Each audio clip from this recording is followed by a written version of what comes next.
નમસ્કાર મિત્રો, આપ સૌનું સ્વાગત છે અમારી ચેનલ કેપી ન્યૂઝ 29 પર। આજે આપણે વાત કરવા જઈ રહ્યા છીએ ગુજરાતના હવામાન અંગેની મહત્વપૂર્ણ આગાહી વિશે। હવામાન વિભાગે ગુજરાતના કમોસમી વરસાદ અને માવઠાની ચેતવણી આપી છે। આગામી 3 દિવસ માટે અનેક જિલ્લાઓમાં યલો એલર્ટ જાહેર કરવામાં આવ્યું છે અને કયા કયા વિસ્તારોમાં વરસાદ પડશે, કોને અસર કરશે, ખેડૂતોમાં શું સાવચેતી રાખવી અને કેટલી ઠંડી પડી શકે છે, આ તમામ માહિતી માટે વિડીયોને અંત સુધી જરૂરથી જોતા રહો। દર્શક મિત્રો, ગુજરાતમાં કેટલાક દિવસોથી હવામાનમાં મોટો પલટો જોવા મળી રહ્યો છે। હવામાન વિભાગની તાજી આગાહી મુજબ રાજ્યના અનેક વિસ્તારોમાં કમોસમી વરસાદ એટલે કે માવઠું થવાની શક્યતા વ્યક્ત કરવામાં આવી છે।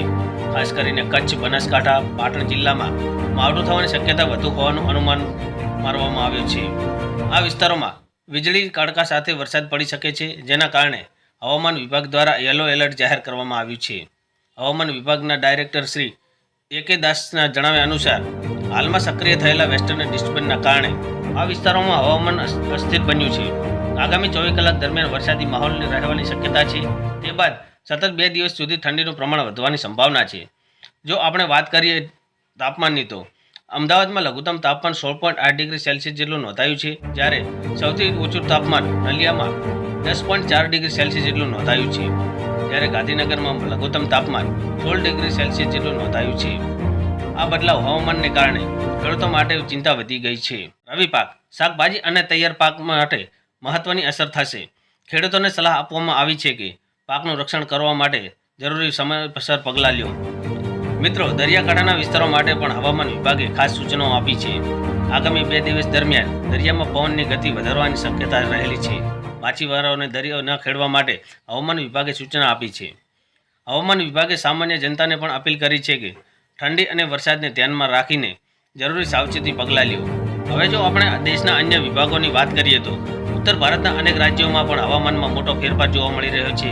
હવામાન વિભાગે આગાહી કરી છે કે આગામી દિવસોમાં 3 વેસ્ટર્ન ડિસ્ટર્બન્સ સક્રિય થવાના કારણે કાશ્મીર, ઉત્તરાખંડ, હિમાચલ પ્રદેશમાં પહાડી વિસ્તારોમાં ભારે હિમવર્ષા અને વરસાદ થઈ શકે છે। 23 થી 26 જાન્યુઆરી દરમિયાન કાશ્મીરમાં અનેક વિસ્તારોમાં ભારે હિમવર્ષાની સંભાવના છે, જ્યારે શ્રીનગર સહિત ઘાટીના મેદાન વિસ્તારોમાં હળવાથી મધ્યમ હિમવર્ષા થઈ શકે છે, જેના કારણે માર્ગ અને હાઈવે ટ્રાફિક પ્રભાવિત થઈ શકે છે।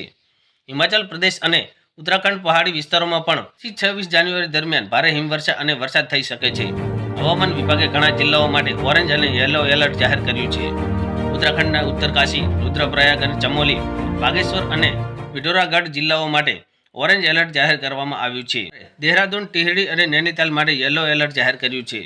સરકારે ડિઝાસ્ટર મેનેજમેન્ટ વિભાગને હાઈ એલર્ટ પર રહેવાનો આદેશ આપ્યો છે। રસ્તાઓ પર મીઠું અને ચૂનાનો છંટકાવ કરવા, મશીનરી તૈયાર કરવા અને જરૂરિયાતમંદ લોકો માટે રાત્રિ આશ્રય સ્થાનો તૈયાર કરવા માટે સૂચનો આપવામાં આવ્યા છે। પંજાબ, હરિયાણા, ચંદીગઢ, ઉત્તર પ્રદેશ અને રાજસ્થાનના કેટલાક વિસ્તારોમાં 23 થી 26 જાન્યુઆરી દરમિયાન વાદળછાયું વાતાવરણ અને છૂટોછવાયો વરસાદ પડી શકે છે। હવામાન વિભાગે ખાસ ચેતવણી આપી છે કે આગામી દિવસોમાં ઠંડી વધુ તીવ્ર બની શકે છે। બાળકો અને વૃદ્ધોને ખાસ કાળજી લેવાની જરૂર છે। દર્શક મિત્રો, જો તમને આ માહિતી ઉપયોગી લાગી હોય તો વિડીયોને લાઇક કરો, ચેનલને સબસ્ક્રાઇબ કરો અને આવા જ મહત્વપૂર્ણ સમાચાર માટે નોટિફિકેશન બેલ દબાવો અને તમારો અભિપ્રાય કોમેન્ટમાં જરૂરથી લખજો। જય જવાન, જય કિસાન। વિડીયોમાં આપવામાં આવેલી સમગ્ર માહિતી હવામાન વિભાગ અને જાહેર સ્ત્રોતો પર આધારિત છે। હવામાન સમય અનુસાર બદલાઈ શકે છે। કોઈ કારણસર નિર્ણય લેતા પહેલા સત્તાવાર માહિતી જરૂરથી ચકાસો।